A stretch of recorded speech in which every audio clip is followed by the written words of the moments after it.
Well, let's get at something like the going overseas. This was a Liberty ship. Liberty ships were all ships that were built, they were just slapped together as soon as the war effort started, you see. And there were a lot of them. But the man that became my second lieutenant was named Ed Block.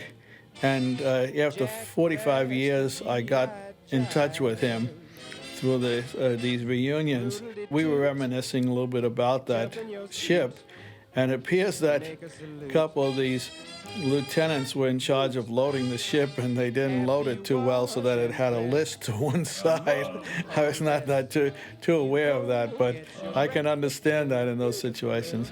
I can remember being in the hold of the ship where they had some trucks and things like that, some of the heavy equipment. Well, we left from San Pedro, California, mid-December or so, 1944. Got out of sight of land, everyone was seasick. And the food was just atrocious. We were eating powdered milk, powdered eggs within hours of leaving the States, which didn't seem right. And then with everybody seasick, it was pretty atrocious. We got over to Pearl Harbor. I think it was Christmas Eve when we got to Pearl Harbor. Of course, we couldn't get off the ship, but the officers could. And they had the dance with the nurses and all these lights, festive lights and all that, and you could gawk over there, over the side, and to see them all having a party. Another thing about on the ship, I don't recall very, very clearly, but I think that what you call scuttlebutt, in other words, a gossip. When we were at Camp Pendleton, there was a particularly obnoxious head of the brig, and the brig is something to avoid at all costs. And usually they don't like to ship those guys out because there's got a lot of people have grudges against them. But they said that he disappeared off the fantail of the ship somewhere in the Pacific. I think that was probably accurate. Oh. Well, then, when we went from Pearl Harbor, we then went to the Russell Islands, where we were to train, and that is called Pavuvu. That's not far from Guadalcanal. Mm-hmm. And I can remember very clearly coming up to the dock, and this Marine had a can of beer. All the beer is hot, and he was drinking this can of beer. As I got off, they had these loudspeakers in the palm trees, a lot of these coconut palm trees, which are about 100 feet or more up in the air, and they'd have loudspeakers there. And there was Harry James playing in a sleepy lagoon. And I thought, well, gee, when I heard that music, I figured, well, I guess everything's all right, because here's Harry James, and he sounds great coming out of those coconut trees.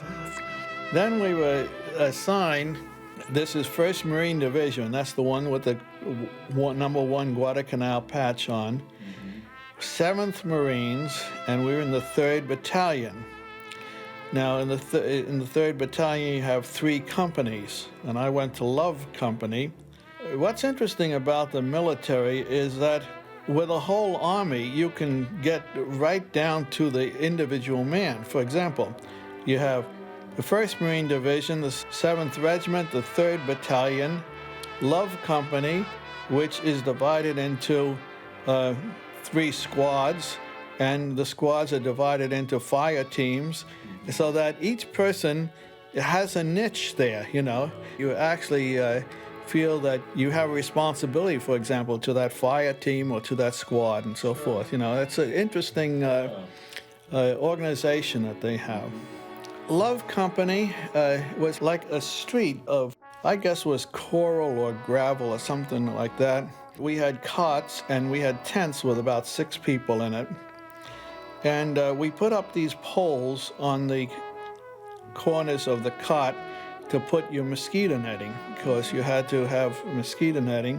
your shoes would be underneath the cot, and usually in the morning you'd find a land crab in the shoes. The land crabs were all over the place.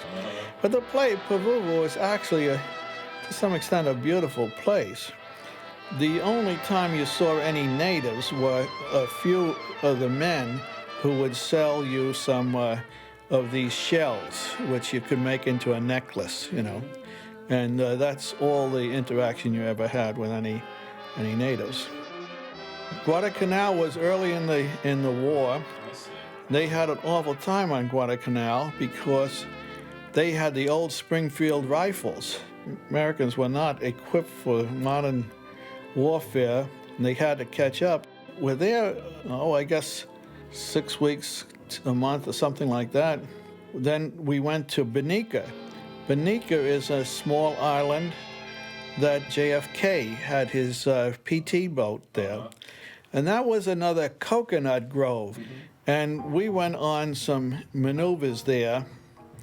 And one of them was supposed to be very lifelike with live ammunition and all that. And of course, I have to look for wounded. And this guy was lying down. I thought he was wounded, and he had a BAR, that's a Browning automatic rifle.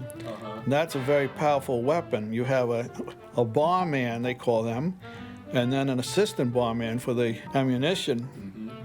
Well, I thought he was injured some way, and I come over and to lift the bar from him, and the thing was hot from firing, and it burnt my hands, you know. Marines sort of pride themselves of no luxuries, you see. So we ate cold sea rations, which is like, if you can imagine cold corned beef hash out of a can, that's about the level. Another time, we went to Guadalcanal to do more maneuvers. And the lieutenant now in the reunions tells us that he and the captain had a feud, and the captain was directing him through this kunai grass. Kunai grass is tall, wild grass. I guess it goes up 4 feet or so. And if you're in the above 90 tropical heat, and they said every time you stop, you have to get down. To get down this kunai grass, it was terrible, you know. And then we crossed some streams, and because guys sometimes hammed it up, and they'd drop stuff and all that, you know. But during that time, a lot of these Marines would pass out from heat exhaustion, and it was my job to get water and salt to them. And so I found that when these tough Marines were passing out, that's when I had to start running, you know, and I was able to do that. And I was hoping and praying that the captain would pass out, but they apparently they have tougher training, or they're more selective. So, and when we're on Guadalcanal, of course, as I said before, we were eating sea rations. You don't take a shower for the time that you're on those maneuvers, and it's tropical, and you have the same clothes on, and you smell, you get some idea of what human beings can smell like as compared with other animals. There are no showers at all. You could have a saltwater soap if you want to go into the ocean, but it's all sticky anyway. I decided, look, I'm Navy, and there's a Navy base here. I'm going to go to the Navy and see if I can get something good to eat. So I went to this Navy base, and a lot of those bases were Seabees. Seabees were construction people. Yeah. They always said they landed on the beach with their refrigerators and all that, you see. They always said something like, the difficult we'll do right away, the impossible will take a little longer, or something like that was their slogan. But these were older people who were tradespeople, like carpenters and plumbers and steam fitters and all that. So I went on the line, and of course I had my Marine outfit on. When we went to Camp Pendleton, we had to send all our Navy outfit home, all the sea bag, the mattress, the sea bag, and hammock and all that, and uniforms. And you always had to wear the Marine things then, with the Navy insignias on. So, of course, I had the Marine outfit on, and I got up to the chow line, and this guy, the master of arms or whatever, says, "What are you doing here? Who are you?" And this guy next to me says, "He's my buddy from Oklahoma. He just came to visit me. He heard me I was around here, you know." Okay, you can go through then, you see. So I had a good meal, and they have all these petitions. They had ice cream and all that, you know, so I had at least one good meal. On the way to Guadalcanal, we were on these landing craft troops, I guess it's called, LCTs or something like that. And then there was a bigger one for some machinery. And that ran into us, and somebody broke his leg and so forth. So I was involved with that. In those maneuvers, too, you had those Amtraks. It's like a tank that's amphibious, you know. And I almost got hit with one of those, too. They just plow through, you know. But even those maneuvers can be pretty dangerous. But as a corpsman, you didn't do much of any firing of weapons, you know. And the Marines, I guess, had a lot of that in their basic Marine training. But we went to the rifle range, I think, just once in Sampson, so we had very little to do with that. And theoretically, you're not supposed to be carrying a weapon, you see, because of the Geneva Convention. Everything becomes a brotherhood when you're actually in combat, because then you can't call the officers lieutenant or salute them or anything like that. You call them by their first name, Ed, you know. And no one wears any insignias, so that the enemy doesn't know who is what, you see. But on Puvuvu, one of the things I learned then was that you live in the same tent with some people, and you get to know each one's idiosyncrasies, you know, and you get to know them pretty well. Now, in our tent, I think we had 6 people, and one of them was I believe his name was David Walters. And he was older. He was a butcher. He was married and had some children, I think. And he didn't have to go into the service, but he volunteered. See, he was exempt because he was in a trade like that. And I said to myself, well, now that is the kind of guy that knows what to do. He's more mature, and he's the kind of guy that has the smarts, you know. You watch him. Well, that was not the way it went. In the battle, why, he got a Japanese flag, and that a lot of the soldiers wore in their helmets, and he was washing it out in a helmet to send back to his children, and he was killed with sniper fire. And so he made a mistake. So I found then that no matter how intelligent a person is, they still make mistakes. Another fellow there was Francis Gurlitz. And Francis Gurlitz also didn't have to be in the war, because he was in a Catholic high school. He was 17 years old. He volunteered. He wanted to be part of it. So he was only 18 or so then. When we had our first battle, he was killed, and I was right there, and I'll tell you more about that later on. But about 45 years later, I was going through Iowa, and I looked up his family, and we became friends. Now, there was another fellow that was a Hispanic guy from New York City, and I forgot his name, and I think there was another one besides me, so I'm coming up to around 5. I think we were all injured, and I know 2 of us were killed out of that group of 5 or 6. And eventually, we would have to be in Puvuvu early January, and the Okinawa invasion was April 1st. So I guess we were there a couple months or so, and then we got on ships, and we headed towards this battle in Okinawa. It was called Okinawa Shima, meaning island, and they gave us some pamphlets that tell us a little bit about that, because we never heard of Okinawa before. When we were fairly close to Okinawa, there was a man came from another ship in one of those buoys. You know, they throw a line across, Yeah. and he came and he was supposed to brief the officers on. I guess he had been on the island and saw these places that looked to them like pillboxes, but they were really burial vaults. Mm-hmm. There were a whole lot of ships all around you. Well, we didn't see all these ships until we got closer. We went to Truck, which was like a loading base. We left all of our sea bags there, and we just had combat equipment then. I think I kept the carbine, and I can remember having a 45 too. I may have ended up with both of them, I don't know, but I know I had a carbine.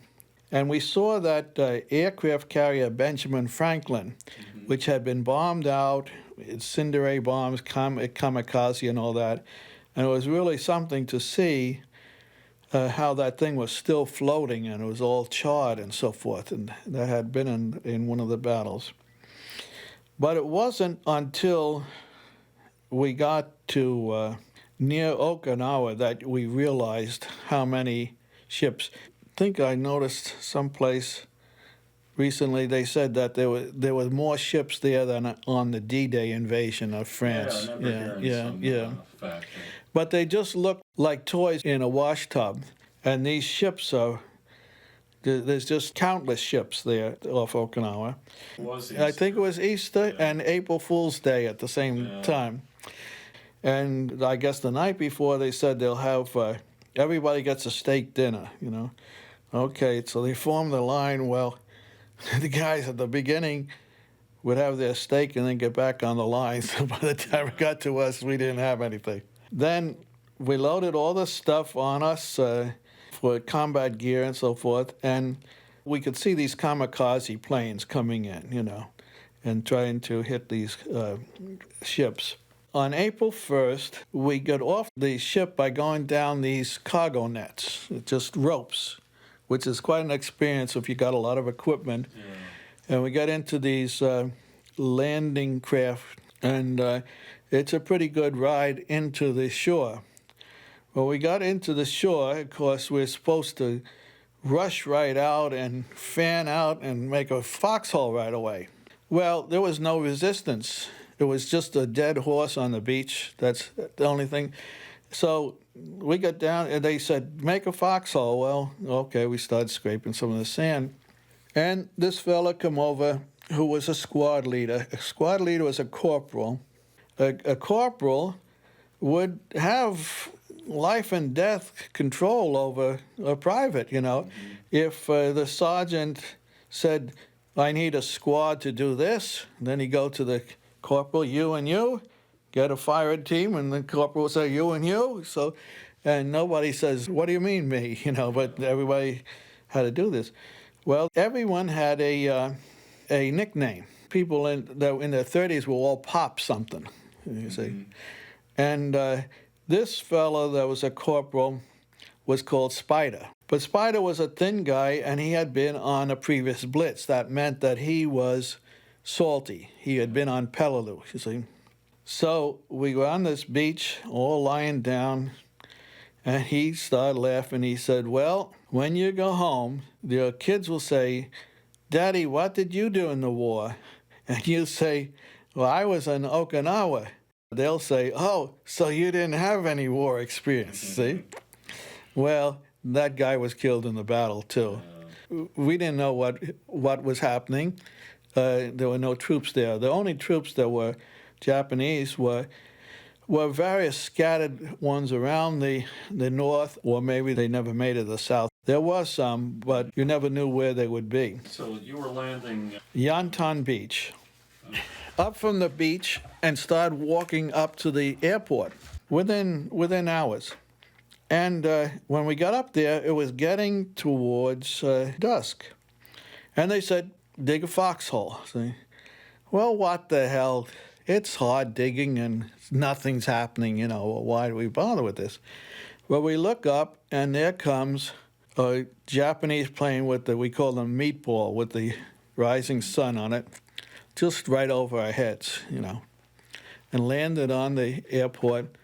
And these guys with rifles and BARs were shooting at it. So when we saw that, we knew we better get a foxhole dug. In battles, they have 2 people to a foxhole. That seems strange at first, but if you didn't have that, there would be people going berserk all over the place. The fact that you have a warm body next to you gives you some confidence that you wouldn't have otherwise. So that's uniformly the way it goes, 2 people to a foxhole. I told you that everyone had a nickname. The other corpsman was Wilson, and he had a big backside, so we called him Lord Ass Wilson. So we had the foxhole, and in our Unit 3, which is our medical kit, we had a bottle of brandy that we were supposed to give people when they got wounded. Well, when that plane came overhead, we says, screw them, we're going to have the brandy. So we opened up this brandy and drank it. We couldn't figure out, now, how do you assign us these outer jackets and mosquito repellent and mosquito netting? If it's going to be cold, how can I have mosquitoes? But they had both. It was cold at night, and they had mosquitoes. Now, you use these mosquito nets right over your helmet.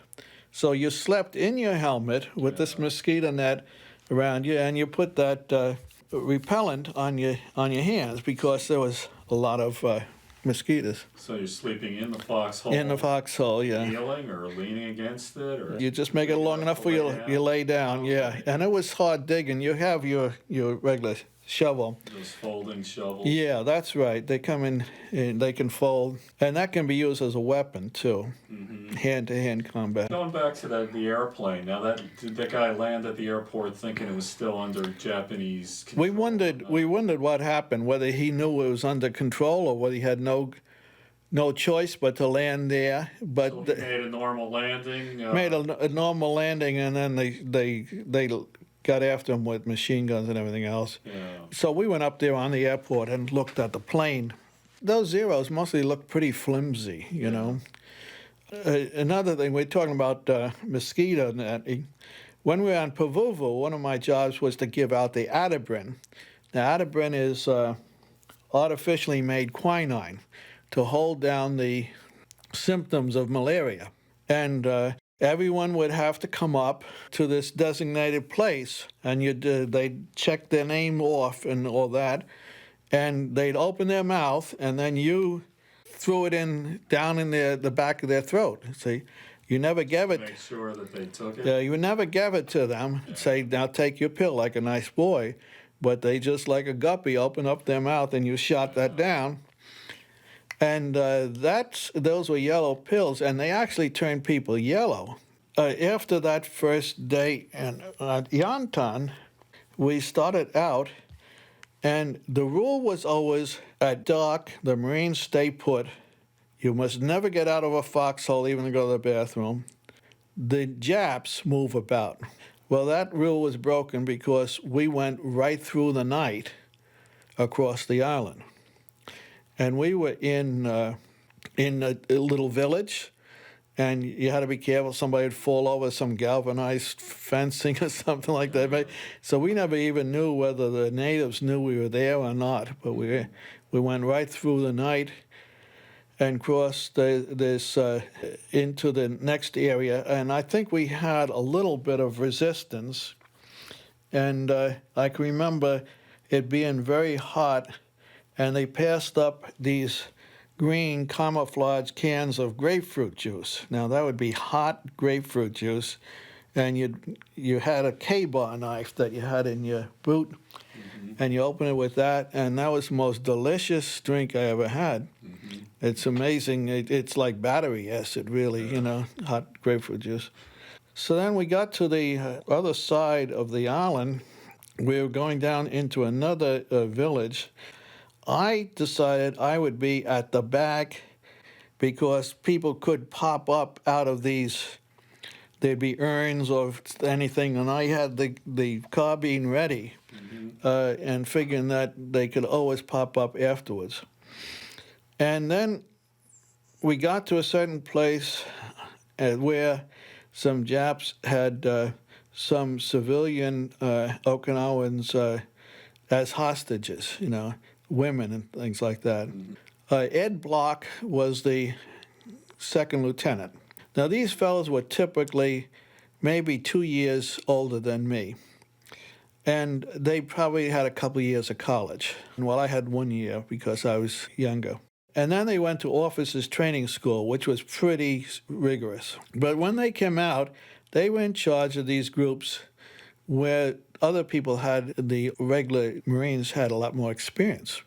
There was a lot of trepidation. Would the sergeant accept them, you see? So Herford was the sergeant. Now, he was, I think, 4 stripes, and he was a tall Texan. He was injured very severely later on, but that's another story. Rags was, I think, 3 stripes, and he was very critical of both the lieutenant and Herford because he was jealous of both of them. Then there were squad leaders after that.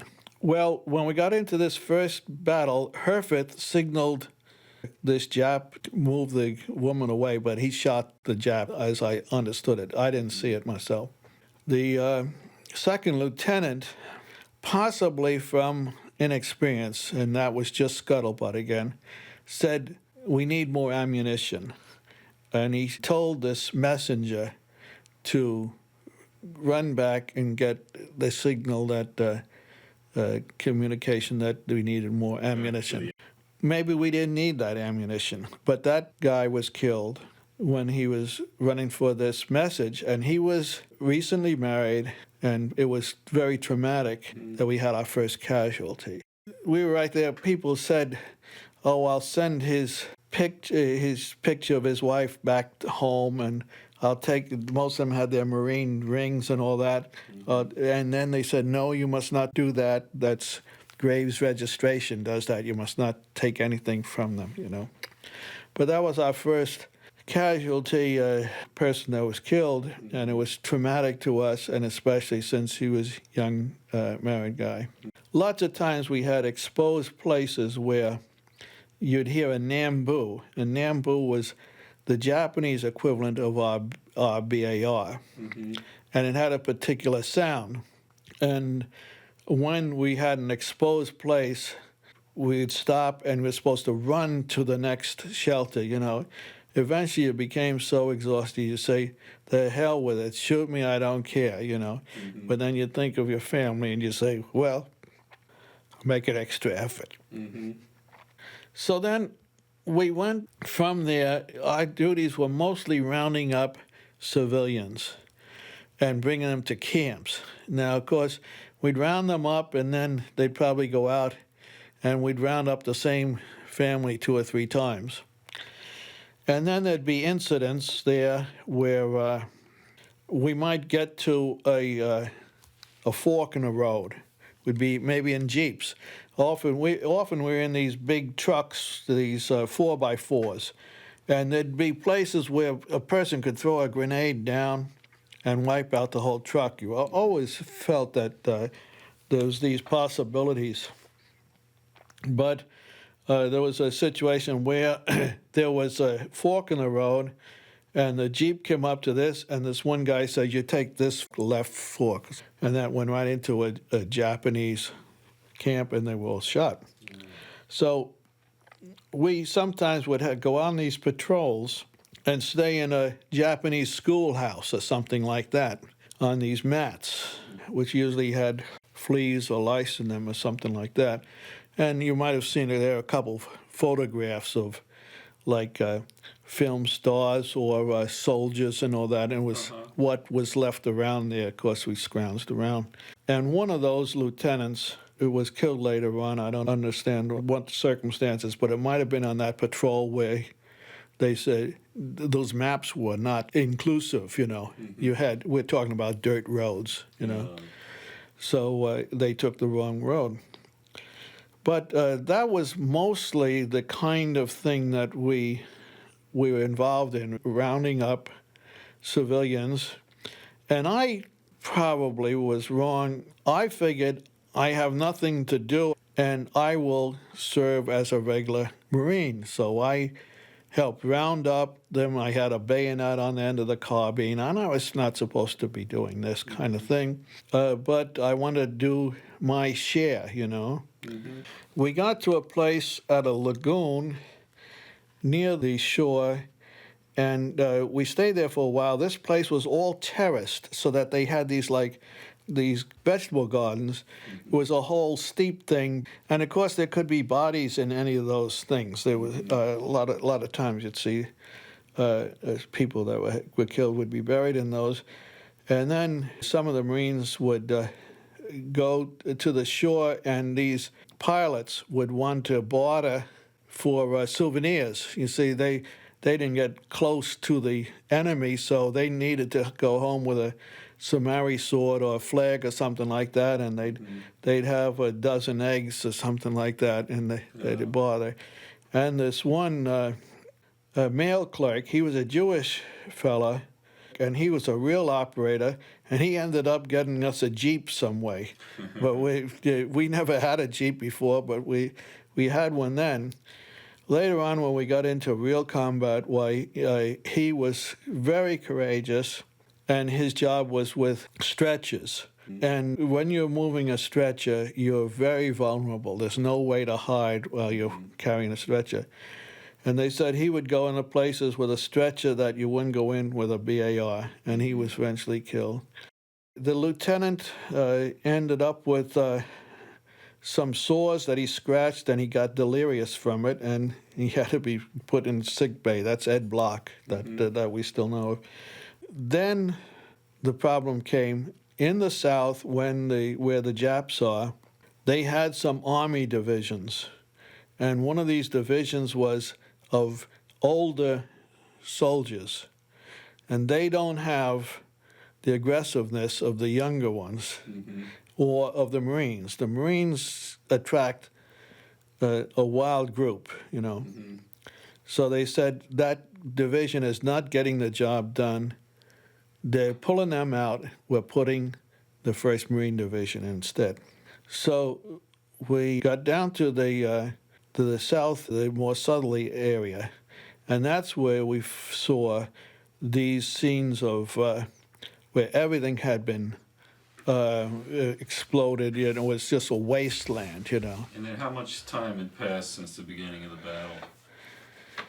Gee, I really don't. I would think maybe it could have been even some weeks or maybe a month. I think the battle went three months. So what part of the southern... I don't see Naha. it. Here's Naha, Shuri Castle. You could see it looked like those pictures of World War I where the whole earth is scorched and all that, you know. We went up to a place, and we were supposed to take this next ridge, and people call it Death Valley. We got set up at night, and it was a terrible rainstorm. So we take these ponchos and make them into tents, you know. And then I remember 2 new people came in as replacements, and they said, make a foxhole over there. Well, mortars started coming in, and we never found those guys, whether they had a direct hit and were just evaporated or what. But they were there moments, and that was it.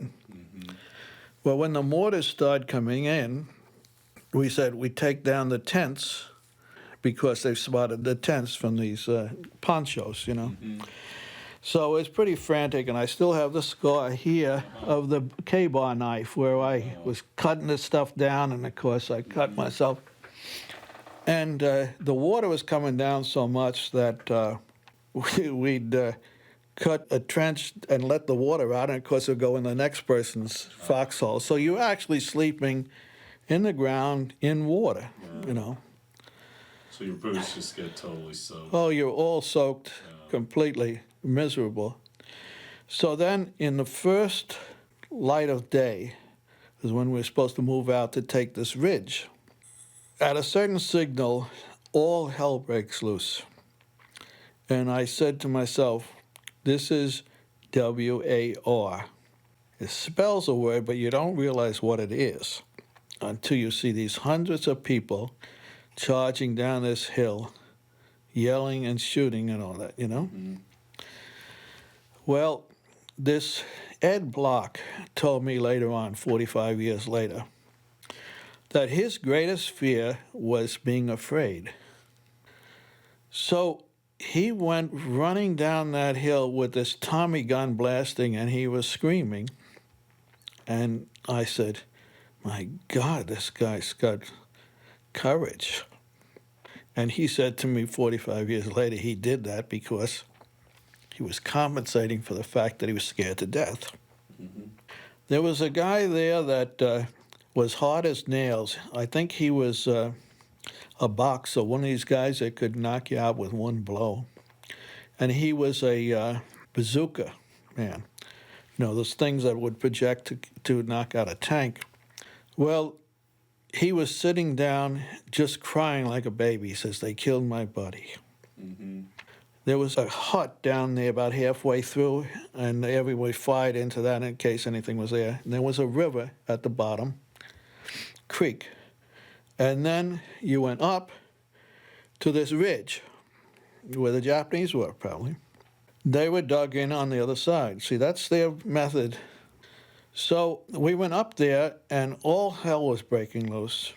And they yelled for a corpsman. Many times before that, they yelled for a corpsman. And I, of course, figured, well, that's my duty. I'd run wherever they tell me.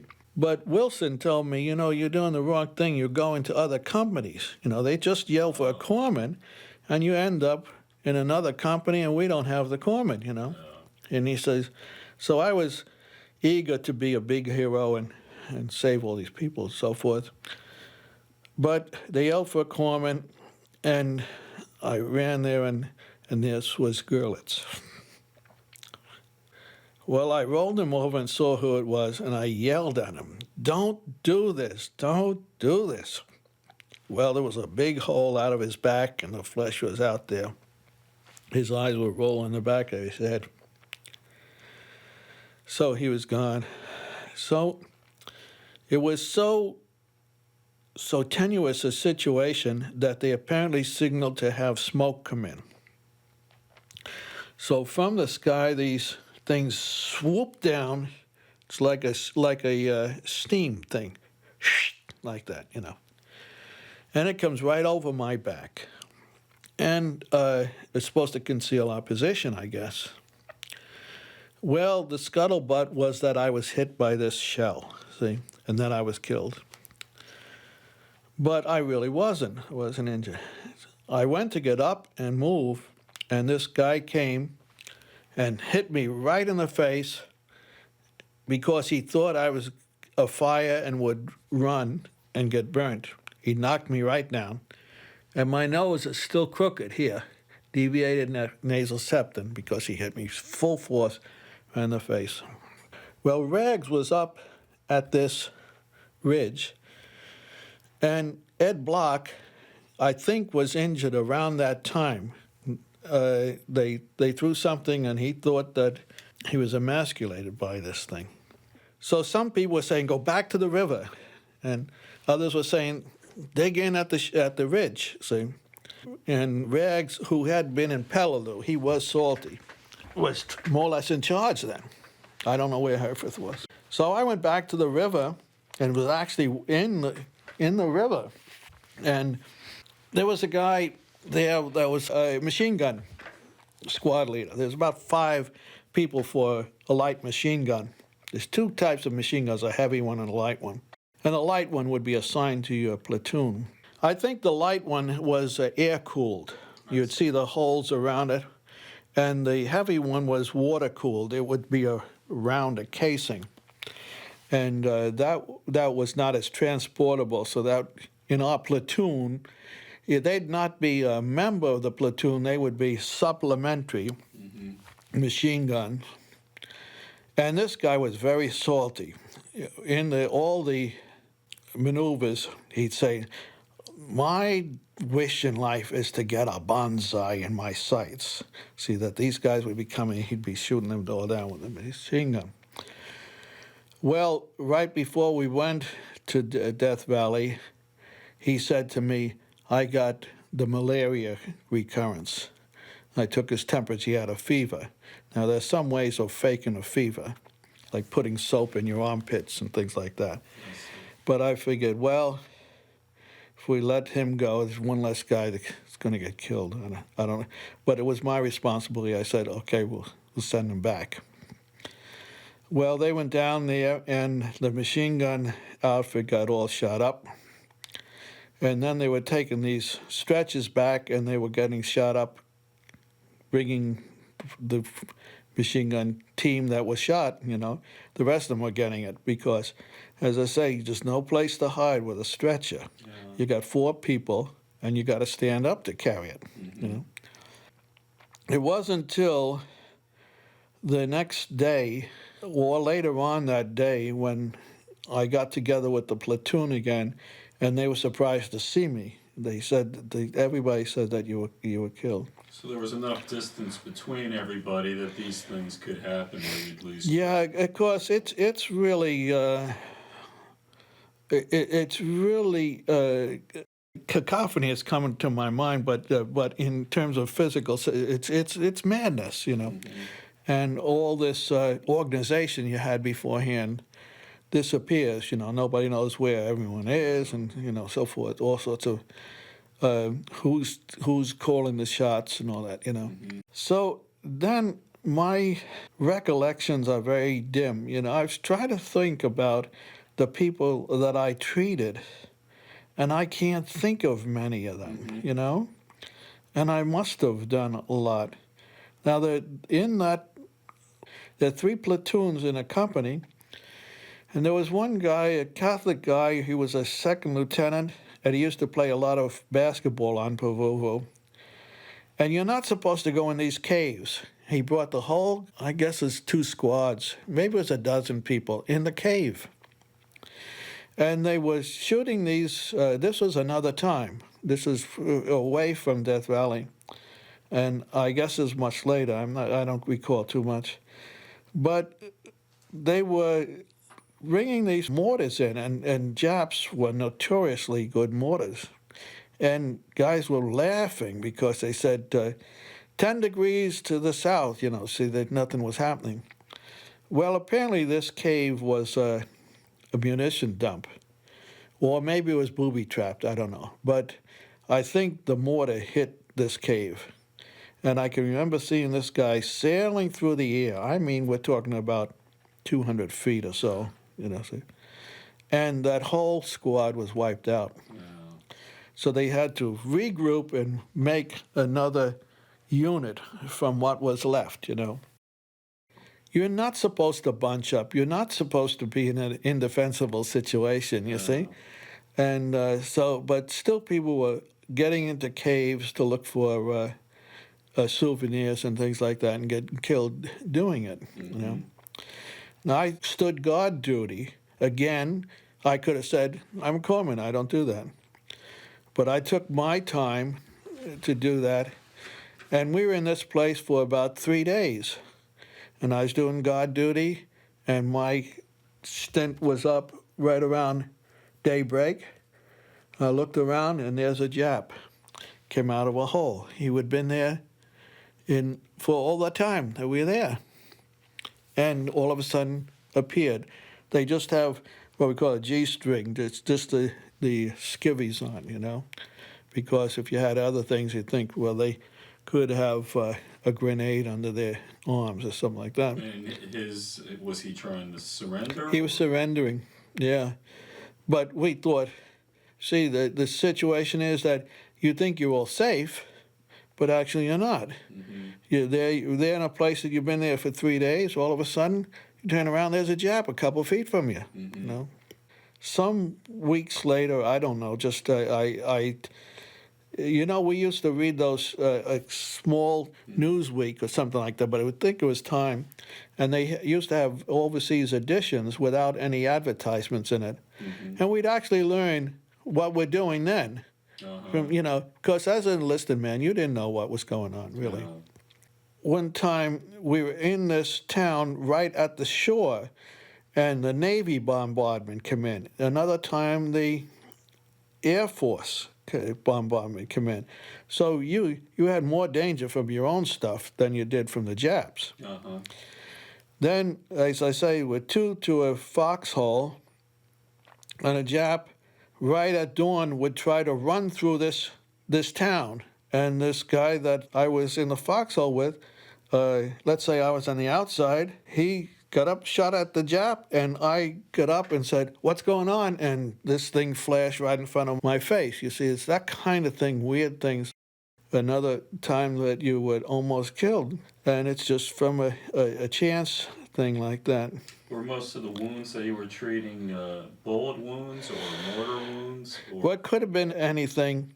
When people were injured or killed, they went to the company or the battalion aid station. That's where the physician, there were 2 physicians, and they'd have a place that they could do some emergency operation or something like that. We had these packages of sulfur.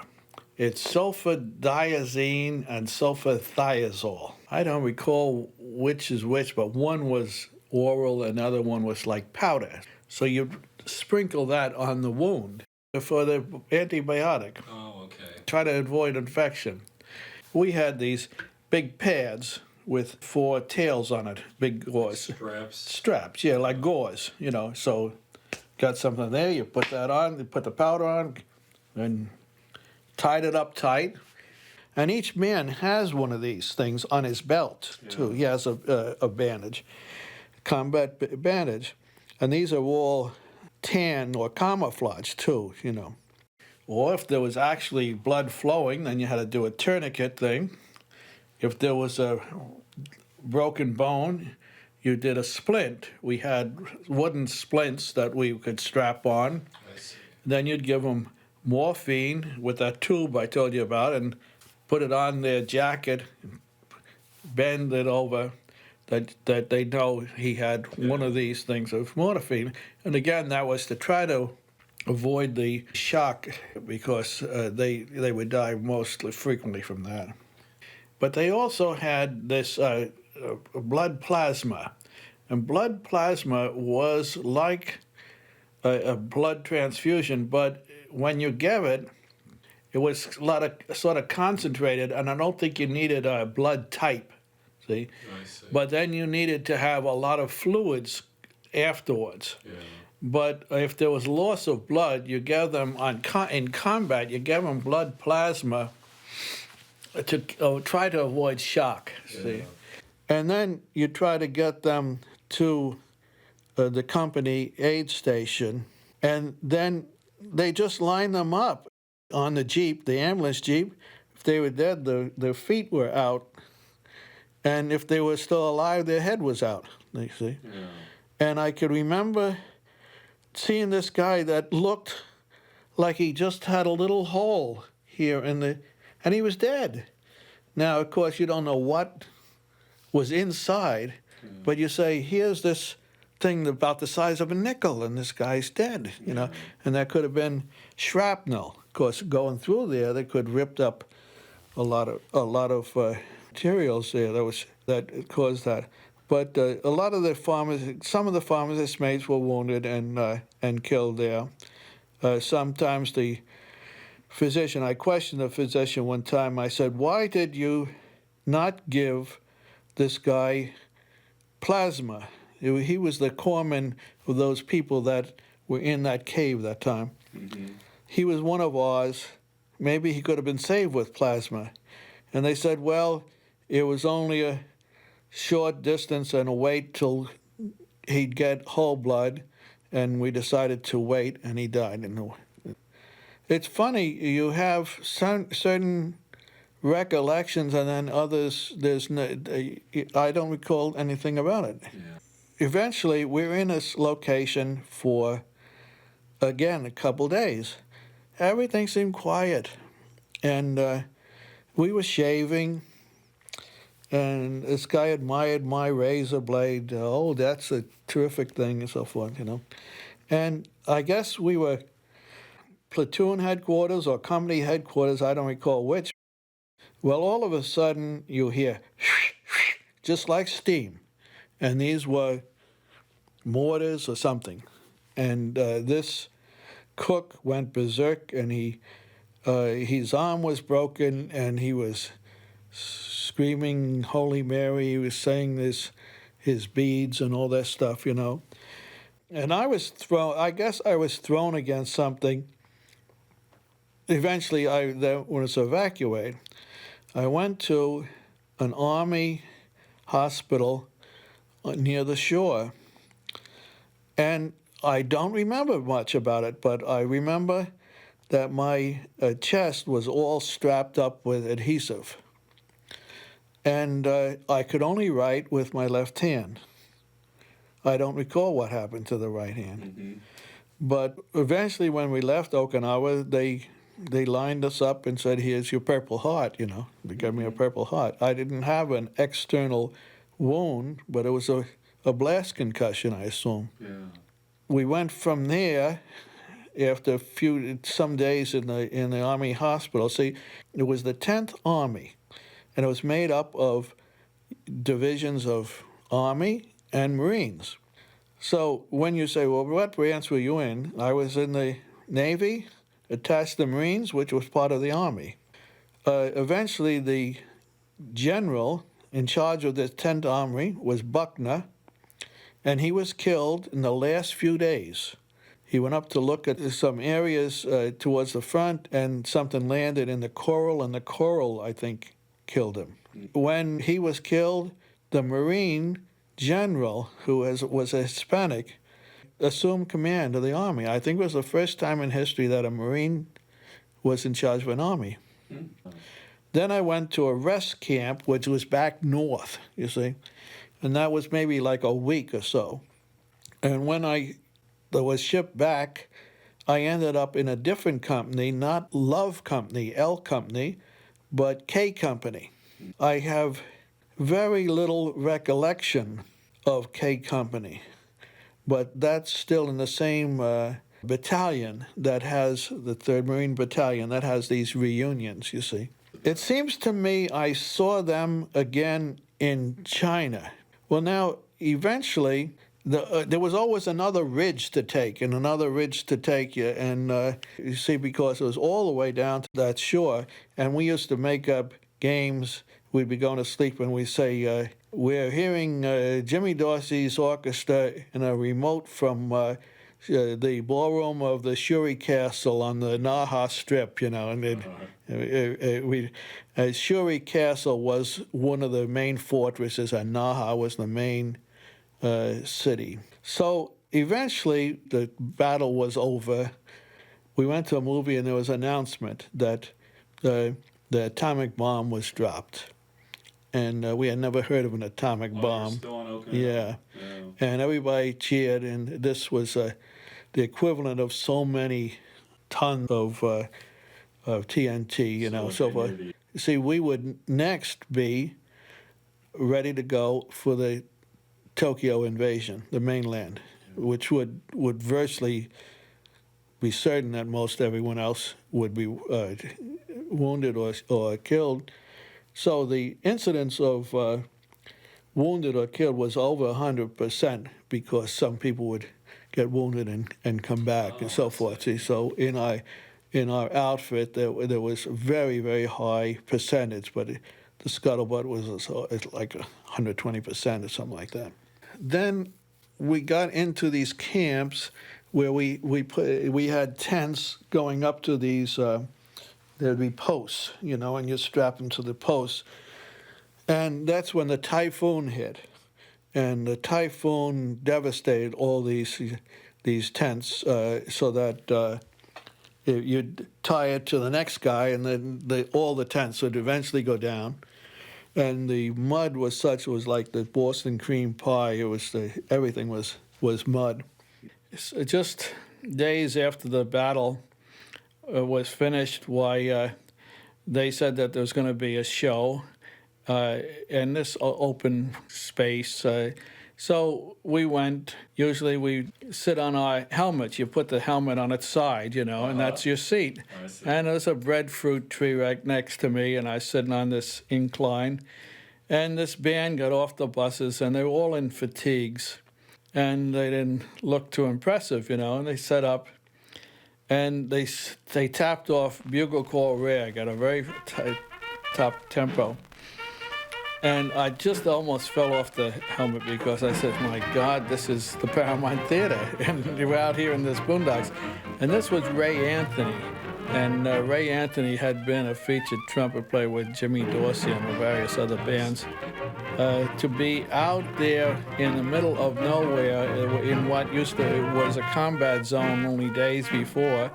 And then this great band that you'd expect to hear from right on Times Square to be there. That was the interesting aspect of that. It was a big surprise. So we went from there to the Marshall Plan in China.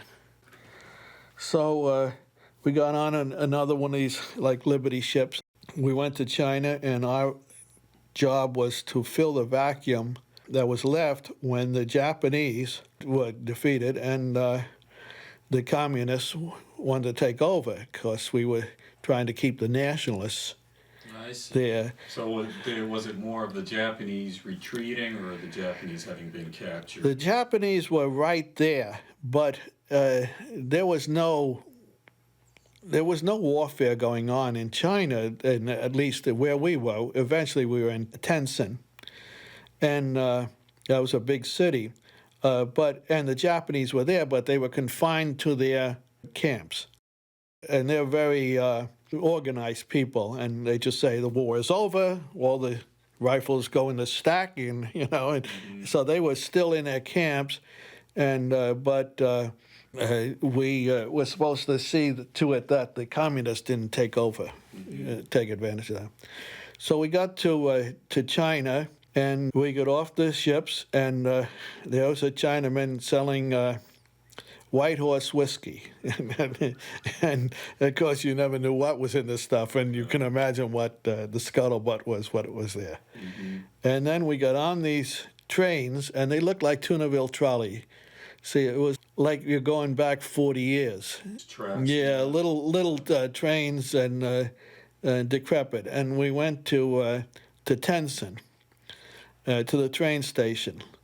Of course, right from battle, we have K-bar knives in our boots, and we had just fatigues, no dress uniforms, and we get on a rickshaw, and we always say chop chop chop chop, and they, oh yeah, and they take 2 steps fast, and then they go into their regular pace again, So all of us barbarians are going into Tencent. So we went to this restaurant called Del Monte's or Del Conte's, I'm not sure just what it was. And we go up there, and of course, we want chicken dinner, and we want vodka and ice cream, more ice cream. And the Chinaman comes out, he says, no more ice cream, no more ice cream. So then there's a victory parade. We get on these trucks, and these trucks burn coal. There's a stove in the back, and all these people cheering, and of course these kids come up on the truck to cheer with you, and then they're pickpocketing too. So then, after some time at the Japanese racetrack, we're billeted at the schoolhouse. That was a Japanese schoolhouse. You take a little ferry. It's one of those things that they pole across this river. And we were there quite a while, and I think I even bought a little Japanese radio then. Then they said the communists are blowing up the railroad tracks. So I think this was Love Company again. So we had to go to Lindsay. So we got on these trains and went to this town called Lindsay that was a coal mining town. Now, I think on the way, we went through another town. It might have been Tangshan, I'm not sure. But they gave us a welcoming party like the police did. And we had all this Chinese food and Chinese liquor. Mm-hmm. And it was like these steamed dumplings and all that. It was supposed to be something to welcome the Marines.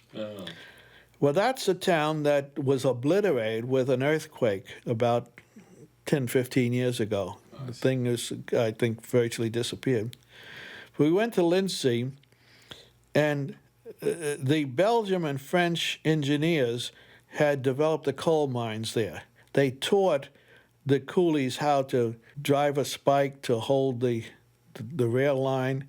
They had donkeys pulling the carts. Eventually, some of these people befriended us, and we went down into the mines, down hundreds of feet down below. And they had European-style homes. So we were billeted right there. In other words, they got out. I don't know where they went, but the Marines took over the homes, and then there was like a country club, like a clubhouse, and they took over that. That was where we saw the movies and all that. So I had two guys with me. One guy's name was Ross. He was a Southerner boy, and another guy was named Palmer. He was a little bit younger. And we went into this house, a brick house, European style. And they said, "Where do you want your sick bay?"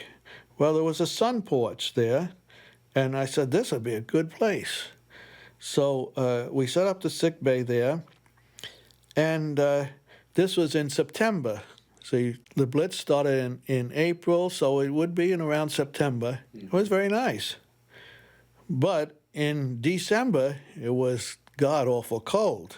See, it was just and the Chinese just use little things like this, like about the size of a paint can. And they put charcoal in it, and that's, if it gets up to 50 degrees, you're lucky, see? So this place was awful cold, so I went down to the mining office, and I said, and of course everybody stands at attention, and the same thing happens in the Japanese camp. If you just even look over the fence, they'll all stand at attention. See? Oh, yeah. And I try to explain, this is too cold. We need a bigger stove, you know.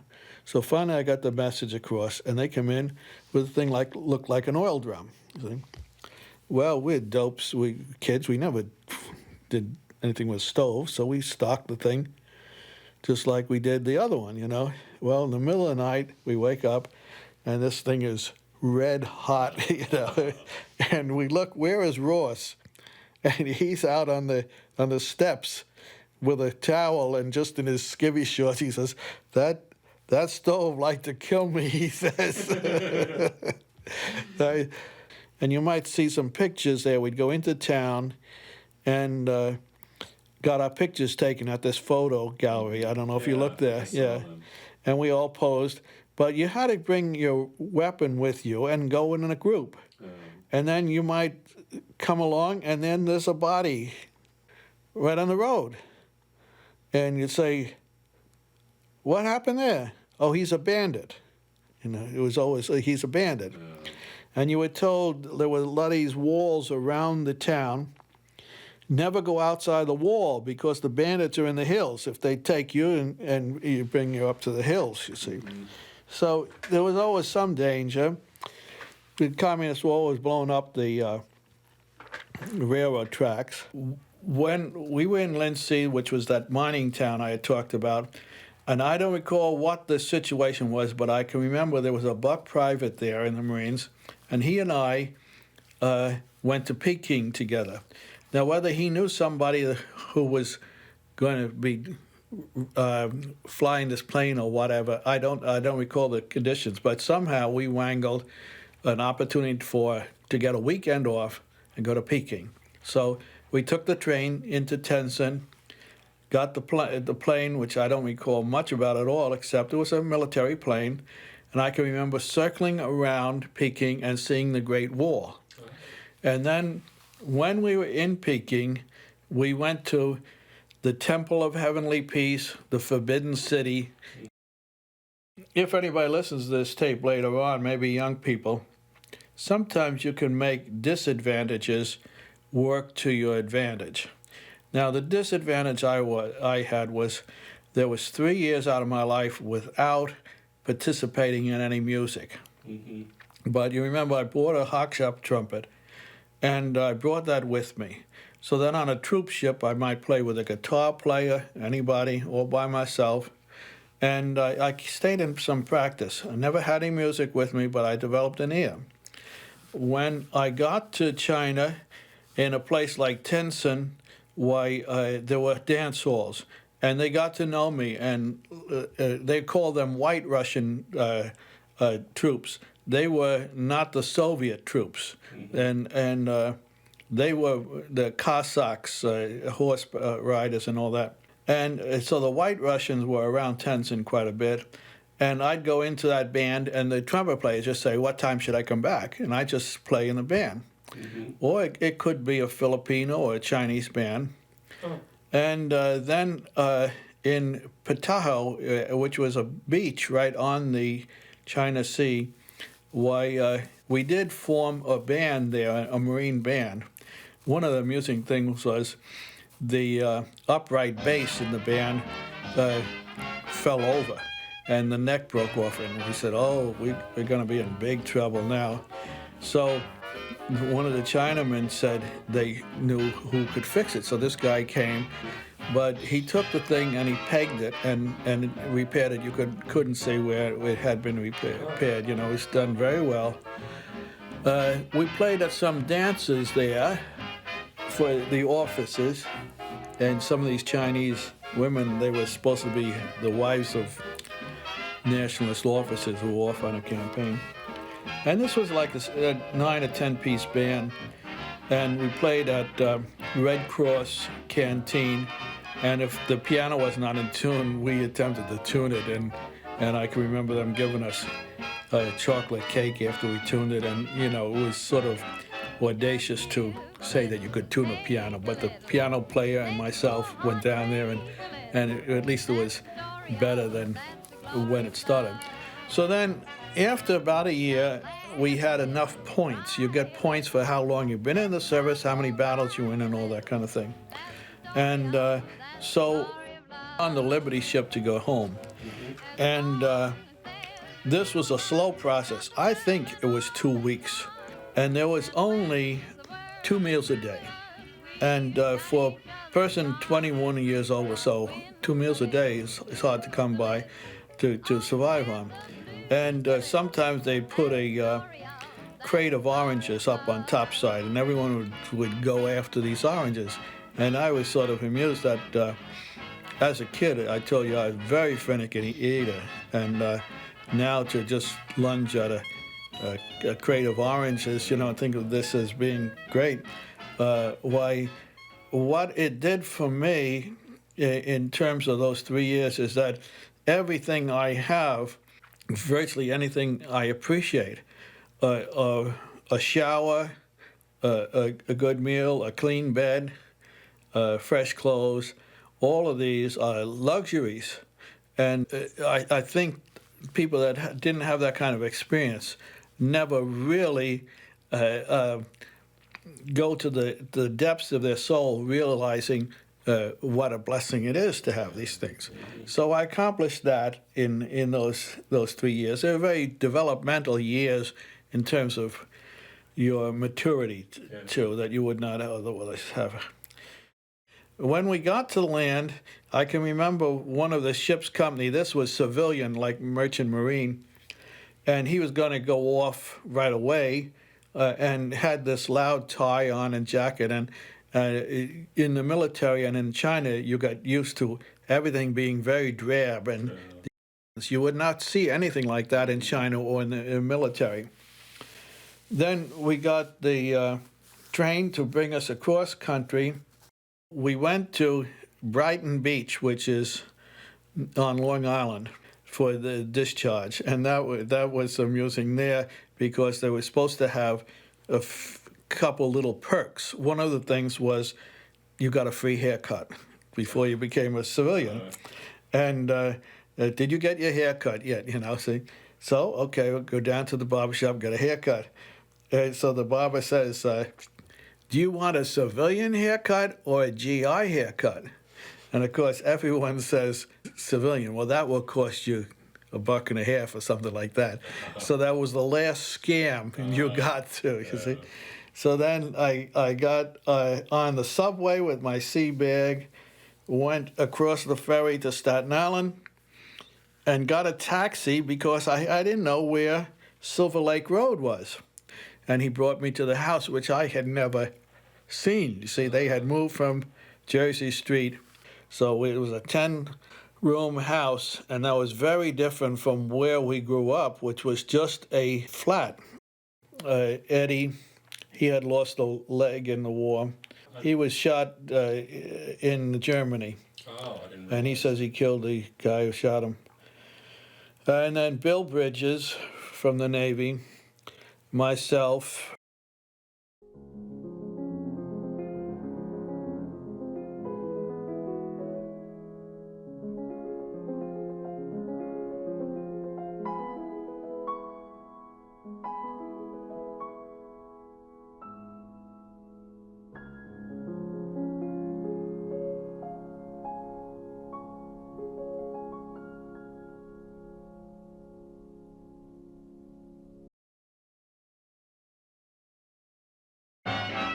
God give a little, take a little,